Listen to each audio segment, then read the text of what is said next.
We live in a democratic country and we have a constitution which gives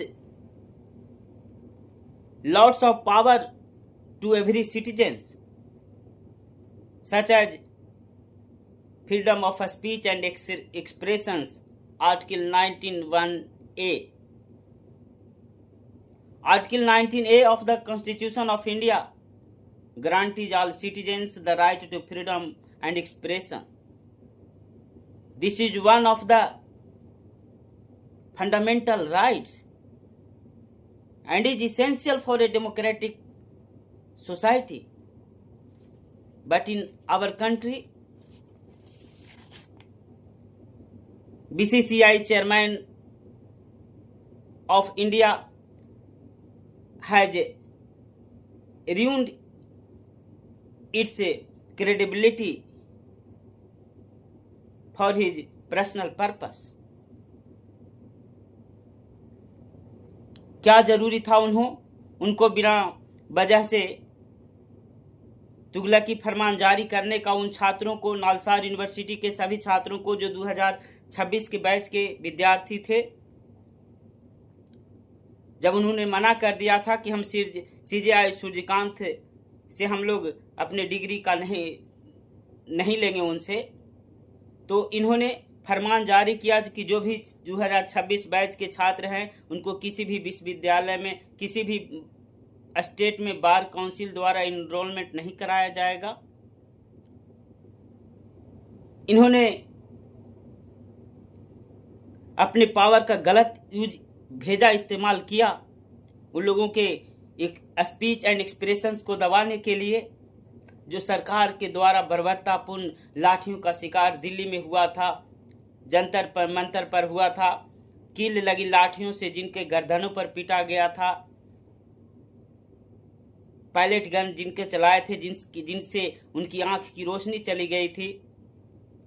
और तो और बिहार में के सिवान में AK-47 राइफल से प्रदर्शन कर रहे छात्रों पर धनाधन गोलियां चलाया गया था। जब ये सब वीडियो लेकर के सूर्यकांत के पास गया दिखाने के लिए, तो बोले मेरे पास इन सब चीजों को देखने के लिए समय नहीं है।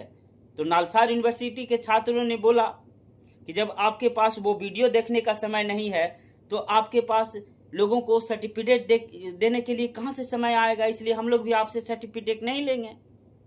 हो गया बराबर। तो इसमें मनन मिश्रा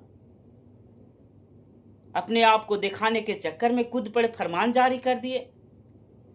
और जैसे ही फरमान जारी किया, CJP के छात्रों ने, CJP के नेताओं ने, प्रवक्ताओं ने सर मिश्रा जी के खिलाफ इस्तीफे का आवाज बुलंद किया, तो मिमिया के गिड़गिड़ाने फिर थूक कर चाटने वाला कहानी कुछ समय के बाद फिर वापस ले लिया।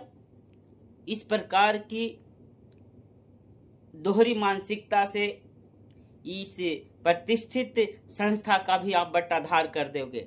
अब तलवे चाटने के फिराक में इतना गिर जाओगे, किसी को अंदाजा नहीं था। हम लोग सभी वकील समाज आज भी सोच में है कि इस तरीके की जरूरत क्यों पड़ी थी। अगर आपको चापलूसी करनी है तो इस प्रतिष्ठित संस्था से आप रिजाइन कर दो। क्या किसी में गट्स नहीं है जो कि BCCI का चेयरमैन बनेगा?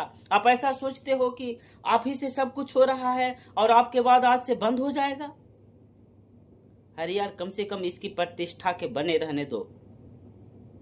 इसलिए हमें सभी छात्रों से, सभी नौजवान वकीलों से, पूर्व जजों से अनुरोध है कि इनको इस पद से हटाइए। ये रहने लायक नहीं है, क्योंकि ये सरकार के पिछलगुआ हैं और आज तक के ये वकीलों पर प्रतिबंध लगाने के अलावा इन्होंने कुछ नहीं किया है।